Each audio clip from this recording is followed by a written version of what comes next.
বাসায় থাকা মশলা দিয়ে হোমমেড তৈরি তান্দুরি চিকেনের একটা রেসিপি আপনাদের সঙ্গে আজকে শেয়ার করব। আশা করি আপনাদের ভালো লাগবে। আর এই রেসিপিটা আমি বাসায় তৈরি করার পরে আমার ফ্যামিলি মেম্বাররা এত বেশি প্রশংসা করেছে, ভাবলাম আমার ভিউয়ার্সদের সঙ্গেও আমি এই রেসিপিটা শেয়ার করি। তো এটা করার জন্য প্রথমে আমি এখানে একটা সার্ভিং ডিশের মধ্যে নিয়ে নিয়েছি 1 টেবিল চামচ পরিমাণ আদা রসুন পেস্ট, 1 টেবিল চামচ পরিমাণ পেঁয়াজ পেস্ট এবং সঙ্গে গুঁড়া মশলা নিচ্ছি 1 টেবিল চামচ পরিমাণ হলুদের গুঁড়া, 1 টেবিল চামচ পরিমাণ মরিচের গুঁড়া এবং হাফ টেবিল চামচ পরিমাণ করে ধনিয়া, জিরা এবং গরম মশলার গুঁড়া নিয়ে নিয়েছি এবং সঙ্গে আরও নিলাম কালো গোলমরিচের গুঁড়া হাফ টেবিল চামচ পরিমাণ। এখানে চাইলে আপনারা সাদা গোলমরিচের গুঁড়াটাও ব্যবহার করতে পারেন। আরও দিয়ে নিচ্ছি 2 টেবিল চামচ পরিমাণ লাইট সয়া সস, সঙ্গে দিচ্ছি 1/3 কাপ পরিমাণ টমেটো সস, দিলাম 1 টেবিল চামচ পরিমাণ চিনি এবং স্বাদমতো লবণ।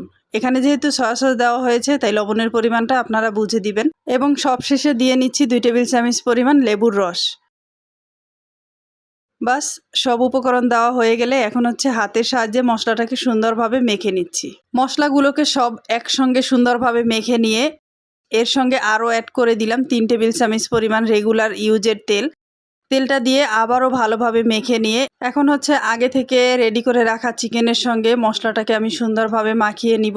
আর চিকেনের সঙ্গে যেন মশলাটা সুন্দরভাবে ঢুকে যায় তাই হচ্ছে চিকেনের গায়ে কিন্তু হালকা আমি ছোট ছোট করে একটু কেটে নিয়েছি যেন মশলাটা মাখানোর সময় সুন্দরভাবে ঢুকে যায়। আর এই তো চিকেনের সঙ্গে সুন্দরভাবে মশলাটা মাখিয়ে নিচ্ছি। আপনাদের হাতে যদি সময় থাকে তবে এটাকে 5 থেকে 7 ঘন্টার জন্য ম্যারিনেট করে রেখে দিবেন, তাহলে এর থেকে বেস্ট একটা রেজাল্ট পাবেন। তবে আমি 1 থেকে 1.5 ঘন্টার জন্য ম্যারিনেট করে রেখে দিয়েছিলাম। তারপরে এই তো ফিরে এলাম 1.5 ঘন্টা পরে। এখন হচ্ছে চিকেনটাকে আবারও একটু হাতের সাহায্যে মেখে নিচ্ছি, মশলাটা যেন সুন্দরভাবে এপাশ ওপাশ লেগে যায়।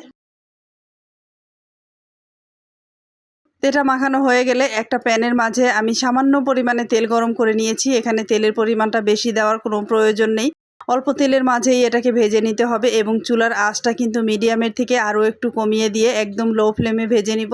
তো সবগুলি চিকেন দিয়ে নিয়েছি এবং এখন হচ্ছে চিকেনের এক পাশটা ভাজা হয়ে গেলে আমি হচ্ছে এখন অন্য পাশ উল্টে দিচ্ছি। তবে চিকেনের থেকে সুন্দর একটা কালার নিয়ে আসার জন্য আপনারা চাইলে এখানে অরেঞ্জ ফুড কালার ইউজ করতে পারেন। যখন মশলাটা মাখাবেন তখন সামান্য একটু ফুড কালার এর সঙ্গে মিশিয়ে নিলেই হবে।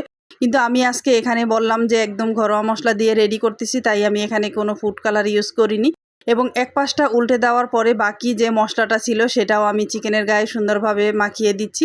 আর এভাবে করে এপাশ ওপাশ কয়েকবার উল্টে পাল্টে আমি সুন্দরভাবে ভেজে নিব। আর যখন চিকেনটায় সুন্দর একটা দাগ এসে যাবে এবং এর থেকে সুন্দর একটা স্মেল ছড়াবে তখন হচ্ছে আমি নামিয়ে নিব।